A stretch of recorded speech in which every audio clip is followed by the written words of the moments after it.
জাতিসংঘের secretary general নিজেই আমাকে এটা বলেছেন যে আমরা যেন আরও বেশি করে নারী শান্তিরক্ষী প্রেরণ করি। শান্তিরক্ষীরা যারা জীবন দিয়েছে, আমি তাদের আত্মার মাগফিরাত কামনা করি। তাদের পরিবারের প্রতি আমি আমার সমবেদনা জানাই। সুধীমণ্ডলী, জাতির পিতা বঙ্গবন্ধু শেখ মুজিব তিনি আমাদের স্বাধীনতা এনে দিয়েছেন। তিনি নিজেকে প্রতিষ্ঠিত করেছিলেন বিশ্বের শোষিত, বঞ্চিত, নির্যাতিত মানুষের দূত হিসাবে। তিনি বলতেন যে বিশ্ব আজ দুভাগে বিভক্ত, শোষক ও শোষিত। আমি শোষিতের পক্ষে। তিনি সবসময় মানুষের পাশে দাঁড়িয়েছেন। তিনি শোষিত মানুষের মুক্তির বার্তাবাহক ও শান্তির দূত। 1974 সালে জাতিসংঘ সাধারণ পরিষদে তিনি বাংলা ভাষায় ভাষণ দিয়েছিলেন এবং তার ভাষণে তিনি বলেছিলেন, আমি কোট করছি, মানব জাতির অস্তিত্ব রক্ষার জন্য শান্তি একান্ত দরকার। এই শান্তির মধ্যে সারা বিশ্বের সকল নরনারীর গভীর আশা আকাঙ্ক্ষা মূর্ত হয়ে রয়েছে। ন্যায় নীতির উপর প্রতিষ্ঠিত না হলে শান্তি কখনো স্থায়ী হতে পারে না। আনকোট। পারমাণবিক অস্ত্র প্রতিযোগিতা রোধ, সাম্য, মৈত্রী, গণতন্ত্র রক্ষা এবং বিশ্ব শান্তি প্রতিষ্ঠায় অবদানের স্বীকৃতিস্বরূপ বিশ্ব শান্তি পরিষদ বঙ্গবন্ধু শেখ মুজিবুর রহমানকে 1973 সালের 23শে মে জুলিও কুরি শান্তি পদকে ভূষিত করেন।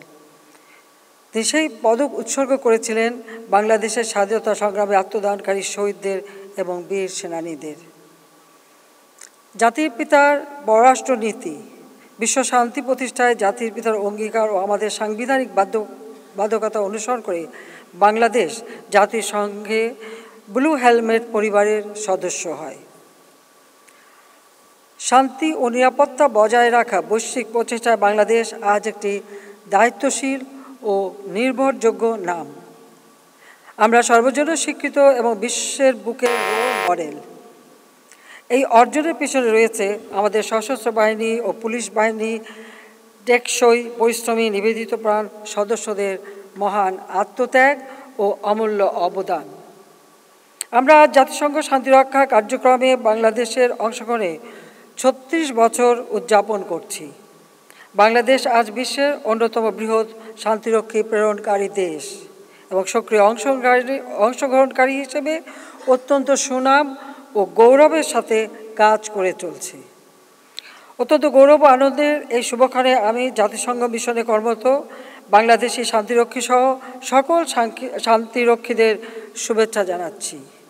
এবং আমি আরও বলতে চাই, যখন আমি দেশে বিদেশে যে সমস্ত দেশে আমাদের শান্তিরক্ষী বাহিনী কাজ করছে তাদের রাষ্ট্রপ্রধান, সরকার প্রধান বা মন্ত্রীদের সাথে দেখা হয়, প্রত্যেকেই আমাদের শান্তিরক্ষীদের ভূয়সী প্রশংসা করেন। আর এই প্রশংসা শুনে সত্যি আমার গর্বে বুক ভরে যায়। জাতির পিতার আদর্শ অনুসরণ করে আমরা বিশ্ব শান্তি প্রতিষ্ঠায় কাজ করে যাচ্ছি। শান্তিরক্ষা মিশন ছাড়াও অন্যান্য আন্তর্জাতিক ফোরামগুলোতে আমরা সক্রিয়ভাবে অংশগ্রহণ ও অবদান রাখছি। আমরা 1997 সালে জাতিসংঘে কালচার অফ পিস অর্থাৎ শান্তির সংস্কৃতি এই প্রস্তাব আমি উত্থাপন করি, যা 1999 সালে সর্বসম্মতিক্রমে গৃহীত হয়েছিল। সেই থেকে প্রতি বছর জাতিসংঘে বাংলাদেশের flagship resolution culture of peace সর্বসম্মতিক্রমে গৃহীত হয়ে আসছে। পরবর্তীতে জাতিসংঘ 2000 সালকে international year of culture of peace হিসেবে ঘোষণা করে। বরাবর নয়, এবছরও জাতিসংঘ সাধারণ পরিষদে বাংলাদেশ কর্তৃক উত্থাপিত কালচার অফ পিস শান্তির সংস্কৃতি প্রস্তাবটি সর্বসম্মতিক্রমে গৃহীত হয়েছে,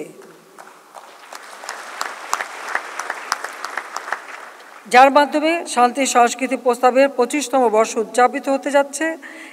এজেন্ডা 2030 বাস্তবায়নে কালচার অফ পিস প্রতিষ্ঠা অপরিহার্য বলে আমার বিশ্বাস।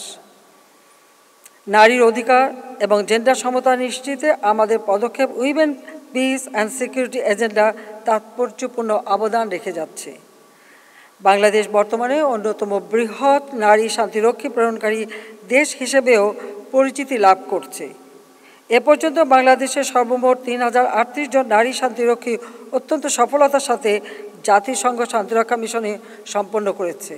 তুমি একটু বলে চাই, এখন সবথেকে বেশি দাবি আসছে নারী শান্তিরক্ষীদের প্রেরণ করবার, এবং জাতিসংঘের সেক্রেটারি জেনারেল নিজেই আমাকে এটা বলেছেন যে আমরা যেন আরও বেশি করে নারী শান্তিরক্ষী প্রেরণ করি। জাতিসংঘ দি সাস্টেইনেবল ডেভেলপমেন্ট গোলসের আহ্বান একাত্মতা ঘোষণা করে দারিদ্র্যের অবসান, পরিবেশ জলবায়ু রক্ষা এবং জনগণের শান্তি ও সমৃদ্ধি নিশ্চিতকল্পে বাংলাদেশে নিয়োজিত জাতিসংঘের বিভিন্ন সংস্থা, বাংলাদেশ সরকার এবং এর সাথে একযোগে নিরলসভাবে কাজ করে যাচ্ছে। আমি এই মহতী উদ্যোগ বাংলাদেশের পাশে থাকার জন্য বাংলাদেশে নিয়োজিত জাতিসংঘের বিভিন্ন সংস্থাকে আন্তরিক ধন্যবাদ জানাচ্ছি।